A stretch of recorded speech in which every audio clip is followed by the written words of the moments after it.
میری امت کے لوگ 4 چیزوں کو اپنے اوپر حلال کر لیں گے جنہیں اللہ نے حرام کیا ہے. میری امت کے لوگ 4 چیزوں کو حلال کر لیں گے. الحر والحریر، کہا ریشم کو اپنے اوپر. آج دیکھ لیں کوئی بھی مجلس ہے، ریشم کا لباس پہننا مرد اپنی زینت سمجھتا ہے، بوسکی کا لباس پہنتا ہے.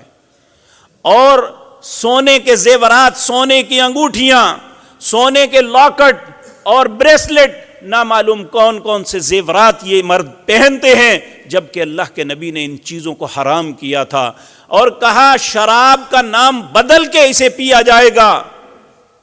اور فرمایا اسی طرح آلات مزامیر کو حلال کر لیا جائے گا. کہا جب ایسا ہوگا تو 3 کام ہوں گے: زمین پھٹے گی